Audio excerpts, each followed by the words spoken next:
Jail जाना कोई आसान काम नहीं होता और दुनिया भर में सुधार और सजा के बीच की रेखा धुंधली होती जा रही है। और ये तो सिर्फ बात हुई कि अधिकारी कैदियों के साथ कैसा व्यवहार करते हैं। दुनिया की कुछ सबसे कठिन महिला जेलों ने बार बार होने वाली शारीरिक और यौन हिंसा, जरूरत की चीजों के लिए होड़ और रहने की बहुत खराब स्थिति के कारण ये नाम कमाया है, जिससे कैदियों को डर और गुस्सा पैदा करने वाली अपनी मूल प्रवृत्ति की ओर धकेल दिया जाता है। यहाँ दुनिया की कुछ सबसे कठिन महिला जेलों के बारे में बताया गया है, जहाँ आजादी कम और डर ज्यादा है। Julia Tutwiler jail, Alabama, USA. Julia Tutwiler jail, जिसे जेलों की परी भी कहा जाता है, दक्षिणी अल्बामा में स्थित है। इसे दिसंबर 1942 में बनवाया गया था, जो कि वेटुमका स्टेट पेनिटेंटरी नाम की पहली जेल की जगह बनी थी। इस जेल का उद्देश्य था कि खतरनाक अपराधियों को छोटे अपराधियों से अलग रखा जाए। हालांकि यह कैदियों के लिए नर्क बन गई है, क्योंकि पिछले 18 सालों से यहां पर लगातार दुर्व्यवहार हो रहा है। रिसर्च में पाया गया है कि इस जेल के हालात असंवैधानिक और अमानवीय हैं। शारीरिक और यौन शोषण यहां बहुत ज्यादा होता है और रिपोर्टों के अनुसार 1/3 कर्मचारी इस तरह के दुर्व्यवहार में शामिल हैं। कैदी ड्रग्स और टॉयलेट पेपर जैसी बुनियादी जरूरतों के लिए यौन संबंध बनाते हैं। यहाँ महिलाओं को नस्ल और यौन रुझान के आधार पर दुर्व्यवहार और भेदभाव का सामना करना पड़ता है। कैदियों के लिए निजता का अधिकार एक अधूरा सपना ही रहा है, क्योंकि वे गार्डों की निगरानी में ही नहाते हैं और शौचालय का उपयोग करते हैं। कैदियों को स्वास्थ्य सुविधाओं की अपर्याप्त पहुंच का सामना करना पड़ता है, जिसमें चिकित्सा देखभाल और स्वास्थ्य उपचार शामिल है, जिससे उनकी भलाई और सुरक्षा के बारे में चिंताएं बढ़ गई हैं।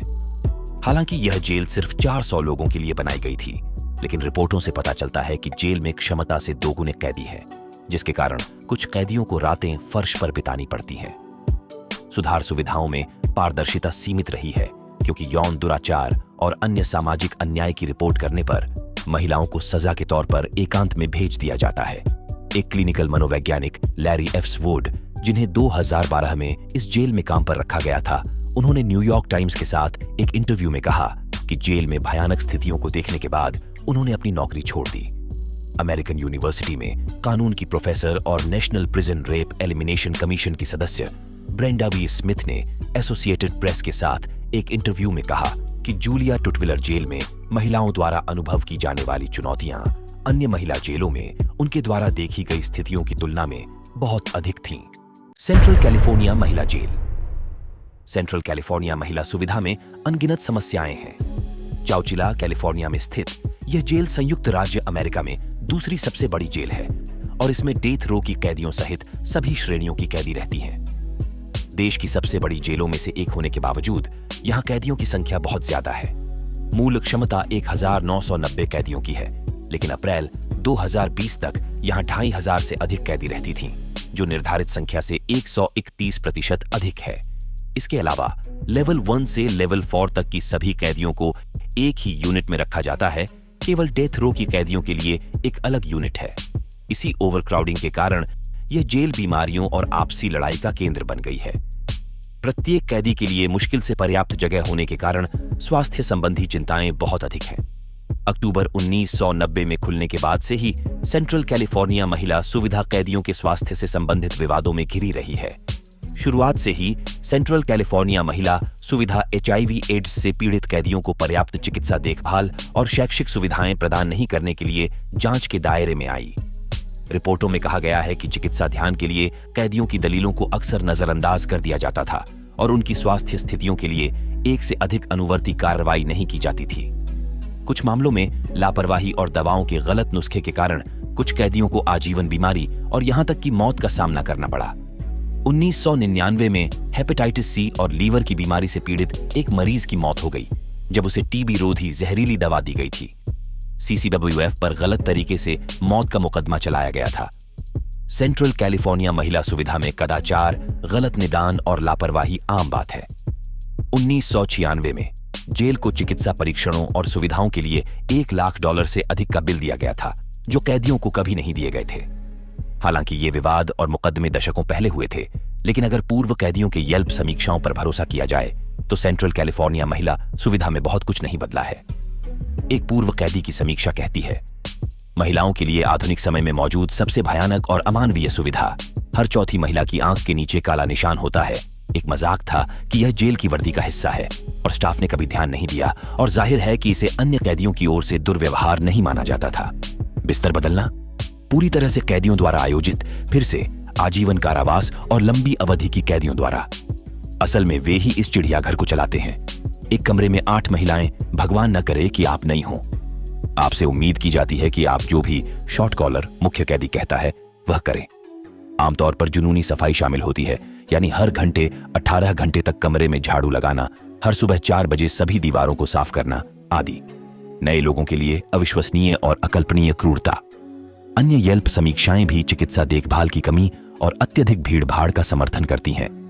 स्वास्थ्य संबंधी चिंताओं के अलावा सेंट्रल कैलिफोर्निया महिला सुविधा में यौन शोषण और शारीरिक हिंसा की कहानियां और सुर्खियां कैदियों के लिए एक गंभीर तस्वीर पेश करती हैं। इस साल की शुरुआत में एक पूर्व सुधार अधिकारी पर 2010 और 2022 के बीच सेंट्रल कैलिफोर्निया महिला सुविधा में अपने कार्यकाल के दौरान 13 से अधिक कैदियों के साथ बलात्कार करने का आरोप लगाया गया था। ग्रेगरी रॉड्रिग्स को बलात्कार और कैदियों पर अन्य यौन अपराधों के कई मामलों में गिरफ्तार किया गया था। जुलाई 2022 में जांच शुरू होने पर रॉड्रिग्स सेवानिवृत्त हो गए। अत्यधिक यौन शोषण और खराब स्वास्थ्य स्थितियों का मतलब सेंट्रल कैलिफोर्निया महिला सुविधा में महिलाओं के लिए एक बहुत ही निराशाजनक भविष्य है, जिसे सुधारने के लिए राज्य ने बहुत कम किया है, जो इसे दुनिया की सबसे कठिन महिला जेलों में से एक बनाता है। रोज am singer centre. Rose am singer centre, जिसे रोजीज के नाम से भी जाना जाता है, न्यूयॉर्क के रिकर्स द्वीप पर स्थित है। इस द्वीप पर 10 से अधिक जेलें हैं, जिनमें न्यूयॉर्क शहर की सबसे बड़ी जेल भी शामिल है। रोज एम सिंगर सेंटर में महिला किशोरों और वयस्कों को रखा जाता है और यह कई मानवाधिकार उल्लंघनों के लिए बदनाम है। जेल सुधार कार्यकर्ता रोज एम सिंगर के नाम पर, जिन्होंने कैदियों के लिए बेहतर और अधिक मानवीय स्थितियों के लिए आवाज उठाई थी और 1954 में अपनी स्थापना के बाद से सुधार बोर्ड में काम किया था, रोजीज को महिला बंदियों के पुनर्वास के लिए एक सुरक्षित स्थान बनाने के इरादे से बनाया गया था। लेकिन जेल की भयावह वास्तविकता रोज को उनकी कब्र में पलट रही होगी। रोजीज कई बार गलत कारणों से सुर्खियों में रही है। भीड़भाड़ वाली कोठरियां और तंग जगहें रोजीज को बीमारियों का अड्डा बना देती हैं। कोविड-19 के प्रकोप के दौरान यह स्थिति और भी खराब हो गई, जब रोजीज में महिलाओं को बीमारी से खुद को बचाने के लिए न तो सही सुरक्षा उपकरण दिए गए और न ही हैंड सैनिटाइजर जैसी बुनियादी चीजें। खराब रहने की स्थिति के अलावा जहां कैदियों को डिब्बे में सार्डिन की तरह ठूंस दिया जाता है, रोजीज में महिलाओं को उचित सैनिटरी उत्पाद नहीं दिए जाते हैं। हफ्तों तक जरूरी चीजों की कमी के कारण कैदी अपने दांतों को ब्रश करने या साबुन का उपयोग करने का भी खर्च नहीं उठा सकते थे, जिससे वे बहुत बार बीमार पड़ जाते थे। मासिक धर्म वाली महिलाओं को सैनिटरी नैपकिन नहीं दिए जाते थे और उनके पास विकल्प के रूप में गंदे टॉयलेट पेपर रोल का उपयोग करने के अलावा कोई विकल्प नहीं था। ऐसी दुर्गम परिस्थितियों में यह आश्चर्य की बात नहीं है कि महिला कैदियों को न केवल शारीरिक बीमारियों बल्कि मानसिक बीमारियों से भी पीड़ित होना पड़ा। पिछले आघात, पीड़ा और आंतरिक और बाहरी हिंसा के कारण रोजीज में लगभग 2/3 महिलाएं मानसिक बीमारियों से पीड़ित हैं, जिन्हें हल करने के लिए शहर और सुधार विभाग ने बहुत कम किया है। अधिक भीड़भाड़ और उसके बाद बीमारी के फैलने का मुख्य कारण महिलाओं की अनावश्यक और अनैतिक नजरबंदी है। 2020 तक लगभग 85% महिलाएं मां हैं और लगभग 70% महिलाएं मुकदमे की प्रतीक्षा कर रही हैं। आलोचकों का मत है कि गर्भवती महिलाओं और आघात और मानसिक बीमारियों से पीड़ित महिलाओं के लिए विशेष सेवाओं और सुविधाओं की आवश्यकता है। इसके अलावा निम्न स्तर अहिंसक अपराधों के लिए हिरासत में ली गई और मुकदमे की प्रतीक्षा कर रही महिलाओं को समुदाय आधारित सुविधाओं में ट्रांसफर किया जा सकता है। यहाँ और भी बहुत कुछ है। हमने अभी जो समस्याओं के बारे में बात की, वह रोजीज की जेल प्रणाली में व्याप्त मुद्दों की सतह को खरोंच भी नहीं करती है। वर्षों से रोजीज में कैदियों को अधिकारियों द्वारा शारीरिक और यौन शोषण का शिकार बनाया जाता रहा है। रोजीज की 2 गुमनाम कैदियों द्वारा दायर एक मुकदमे में एक जेल अधिकारी पर कई मौकों पर दोनों कैदियों के साथ लगातार बलात्कार और यौन शोषण करने का आरोप लगाया गया था। दावे में यह भी कहा गया था कि बलात्कार और अन्य यौन शोषण की व्यापक संस्कृति थी और शहर ने सुधार अधिकारियों को उन महिलाओं के खिलाफ जवाबी कार्रवाई करने के लिए एक कथित स्वतंत्र हाथ दिया जिन्होंने उनकी रिपोर्ट की थी। कैदियों की शिकायतों को अक्सर अधिकारियों द्वारा उदासीनता और निष्क्रियता के साथ पूरा किया जाता था और कुछ मामलों में एकांत कारावास और उल्लंघन की धमकी दी जाती थी। इस विशेष मामले में सुधार अधिकारी ने पीड़िता को उसके परिवार को संभावित नुकसान पहुंचाने की भी धमकी दी थी अगर उसने उसके बारे में शिकायत की। दुर्भाग्य से मुकदमे और उच्च अधिकारियों की भागीदारी के बावजूद आरोपी बेनी सैंटियागो के खिलाफ कोई कार्रवाई नहीं की गई। सैंटियागो सुधार अधिकारी के रूप में कार्यरत रहे, हालांकि कैदियों के साथ कोई संपर्क नहीं था। बावजूद इसके इस तरह की लापरवाही दुनिया भर की कई जेलों की कड़वी सच्चाई है। 2017 में रिकर्स द्वीप को कैदियों के लिए बहुत खतरनाक माना गया था और असुरक्षित और रहने की खराब स्थिति के कारण सभी स्थानांतरण रोक दिए गए थे, जबकि महिलाओं और लैंगिक विस्तारित व्यक्तियों को बाहरी सुविधाओं में स्थानांतरित कर दिया गया था। उन्हें रोजीज में वापस स्थानांतरित कर दिया गया था, जिसमें स्थितियों में बहुत कम या कोई सुधार नहीं हुआ था। इन दयनीय रहने की स्थितियों को ध्यान में रखते हुए यह आश्चर्य की बात नहीं है कि रिकर्स परिसर बंद होने की राह पर है और इसे 2026-2027 तक अनिश्चित काल के लिए बंद कर दिया जाना चाहिए। हालांकि रोजीज की कैदियों का भविष्य अनिश्चित बना हुआ है। Lowell correctional institution. हम अब तक जानते हैं कि जेल प्रणाली डरावनी होती है और महिलाओं के लिए तो यह और भी डरावनी है, लेकिन लोवेल करेक्शनल इंस्टीट्यूशन फ्लोरिडा शायद यौन हिंसा और दुर्व्यवहार का सबसे बड़ा अड्डा है। संयुक्त राज्य अमेरिका में महिलाओं के लिए सबसे बड़ी jail Lowell correctional institution Marion County Florida में स्थित है और इसमें 3000 से अधिक महिलाएं कैद हैं।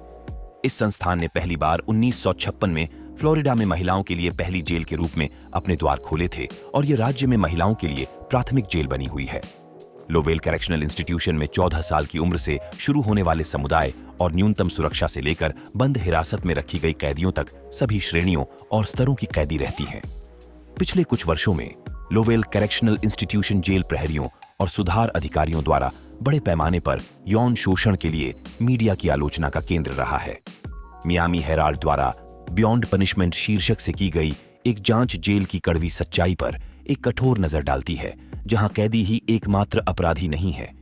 मियामी हेराल्ड की रिपोर्टों और जांचों से पता चला है कि दशकों से नहीं तो वर्षों से सुधार अधिकारियों द्वारा व्यवस्थित दुर्व्यवहार के पैटर्न सामने आए हैं, जिससे लोवेल करेक्शनल इंस्टीट्यूशन को दुनिया की सबसे कठिन महिला जेलों में से एक माना जाता है। लोवेल करेक्शनल इंस्टीट्यूशन में यौन हिंसा केवल एक खतरा नहीं है, यह एक वास्तविकता है। इसे इस हद तक सामान्य कर दिया गया है कि यह संस्थान की संस्कृति में समा गई है। जेल प्रहरियों और अधिकारियों की खुशी के लिए कैदियों के साथ बलात्कार किया जाता है, अप्राकृतिक यौन संबंध बनाए जाते हैं, उन्हें पीटा जाता है, उनका गला घोंटा जाता है, धमकी दी जाती है, मौखिक रूप से परेशान किया जाता है और घूरा जाता है। जो लोग इस दुर्व्यवहार को सहन कर लेते हैं उनका और अधिक शोषण किया जाता है और उन्हें साबुन, टॉयलेट पेपर, सैनिटरी उत्पाद जैसी बुनियादी जरूरतों और कुछ मामलों में नशीले पदार्थ, सिगरेट के पैकेट या चीजबर्गर जैसे प्रतिबंधित सामानों से पुरस्कृत किया जाता है। और जो लोग शिकायत करते हैं उन्हें एकांत कारावास, जरूरी चीजों से वंचित रखने और मुलाकात के अधिकारों से तब तक वंचित रखा जाता है जब तक कि शिकायत वापस नहीं ले ली जाती। संस्था के भीतर यौन शोषण बहुत आम है, कुछ ऐसा जिससे ज्यादातर उच्च अधिकारी और राज्य के अधिकारी आंखें मूंद लेते हैं। सितंबर 2022 में एक कैदी द्वारा दायर मुकदमे में लोवेल के वार्डन स्टीफन रॉसिटर पर यौन और शारीरिक शोषण के व्यापक पैटर्न के प्रति जानबूझकर उदासीनता का आरोप लगाया गया था। हालांकि निलंबन के बजाय वार्डन को मुकदमा दायर करने के 12 दिन बाद ही पदोन्नति और स्थानांतरण दे दिया गया। बलात्कार संस्कृति और यौन शोषण के मामले इतने बदतर हो गए हैं कि लोवेल करेक्शनल इंस्टीट्यूशन को एक शिकारी के खेल के मैदान के रूप में वर्णित किया गया है।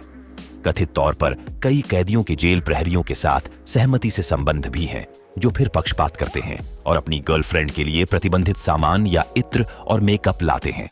दुख की बात है कि इस संस्थान में सेक्स एक वस्तु है, लगभग देह व्यापार के समान। इनमें से ज्यादातर अपराध जेल के अंधे स्थानों में होते हैं जहां कोई निगरानी नहीं होती है।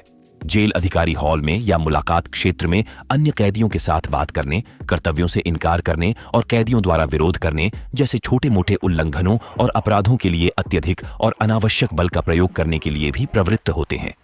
अगस्त 2019 में एक कैदी चेरिल वीमर को जेल अधिकारी के साथ एक विवाद के बाद लकवा मार गया था, जहां उसने सफाई कर्तव्यों को करने से इनकार कर दिया था और अधिकारी ने बल के साथ जवाबी कार्रवाई की थी।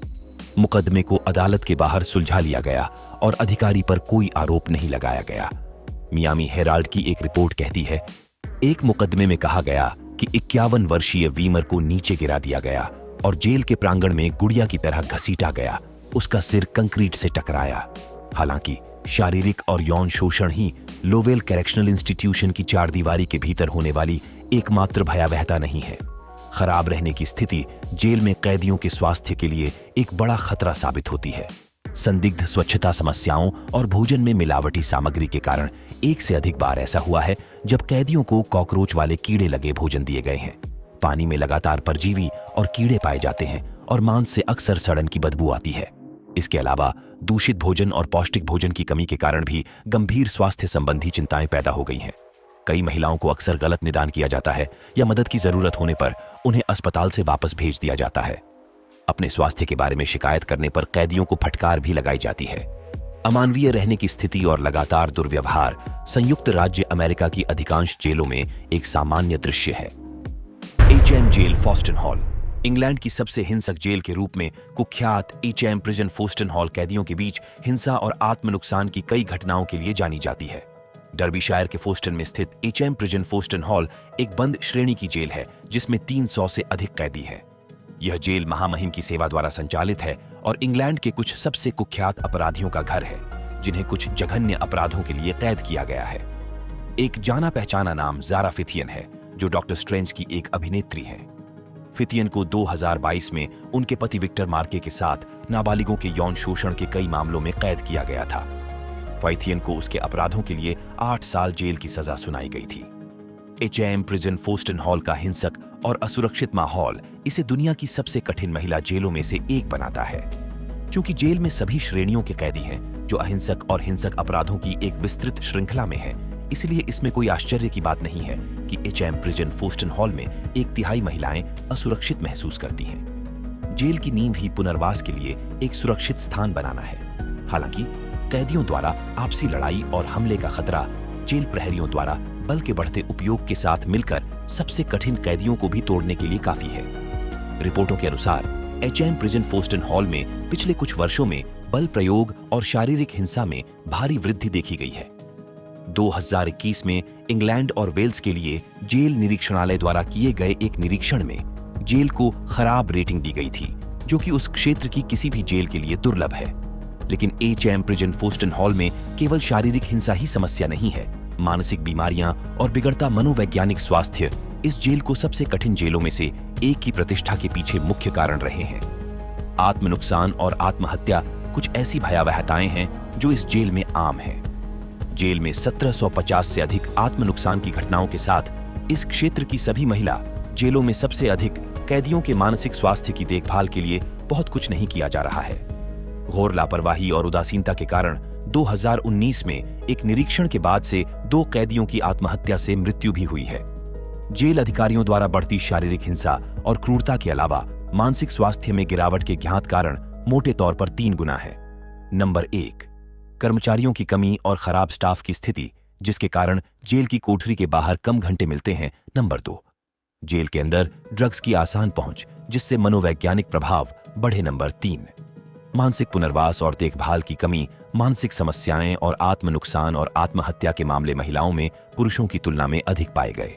कैदियों द्वारा 1 महीने में 1000 से अधिक कॉल समैरिटन्स को किए गए, जो कैदियों के लिए नामित श्रोता थे।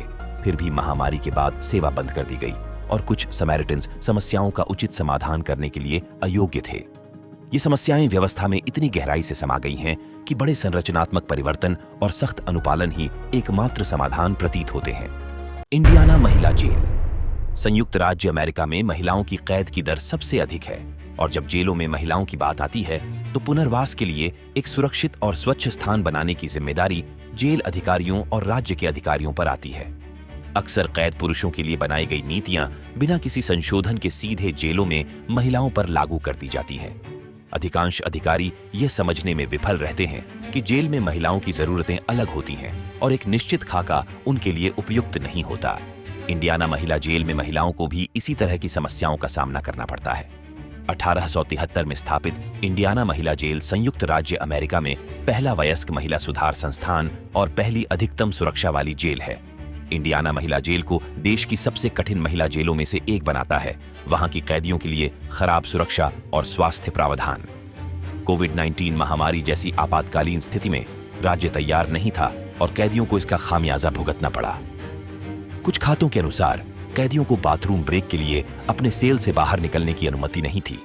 चिकित्सा स्थितियों से पीड़ित महिलाओं, गर्भवती और मासिक धर्म वाली महिलाओं को बाथरूम जाने से मना कर दिया गया और उन्हें 18 घंटे से अधिक समय तक अपने सेल में बिताने के लिए मजबूर किया गया, जिससे उनकी चिकित्सा स्थितियां और जटिल हो गईं। उचित वेंटिलेशन की कमी और उनके सेल में समय बढ़ने से गर्मी की थकावट के कारण कैदी गिरने लगे और यहां तक कि उन्हें दौरे भी पड़ने लगे। 2020 के एक कैदी के खाते में लिखा है, रात में ठंडक में भी तापमान में कोई कमी नहीं होती है, इसके बजाय ईंट के सेल गर्म ओवन की तरह काम करते हैं। मेरी घड़ी के थर्मामीटर से तापमान 85 डिग्री है और मैं नीचे वाले बंक पर हूं। लगातार नमी और गर्मी से हीट इंडेक्स बहुत अधिक होना चाहिए। बच्चे और जानवर ऐसी परिस्थितियों के लिए बहुत कमजोर हैं, लेकिन हम नहीं। एक सुधार अधिकारी 2 दिन पहले गर्मी से बेहोश हो गया और उसके पास एक विशाल औद्योगिक पंखे तक पहुंच है, जिसका उद्देश्य हॉलवे और दिन के कमरे के चारों ओर हवा प्रसारित करना है, लेकिन डेस्क के लिए उपयोग किया जाता है क्योंकि सुधार अधिकारी को बहुत गर्मी लग रही है। भयावहता यहीं खत्म नहीं होती। इंडियाना महिला जेल में गर्भवती कैदियों को प्रसव पीड़ा शुरू होने पर और प्रसव के समय बाहरी स्वास्थ्य सुविधाओं में ले जाते समय बेड़ियों में जकड़ दिया जाता है। संयुक्त राज्य अमेरिका में कई महिलाओं को मानसिक बीमारी, ड्रग्स या मामूली उल्लंघनों से संबंधित अहिंसक अपराधों के लिए कैद किया जाता है, जो किसी भी तरह की बेड़ियों की आवश्यकता को नकार देता है। पहले से ही असहज और दर्द में महिलाओं को बेड़ियों की अतिरिक्त असुविधा से गुजरना पड़ता है, जिसे अमानवीय और मानवाधिकारों का उल्लंघन करार दिया गया है, जो सीधे तौर पर जेल में महिलाओं की शारीरिक स्वायत्तता की कमी की ओर इशारा करता है।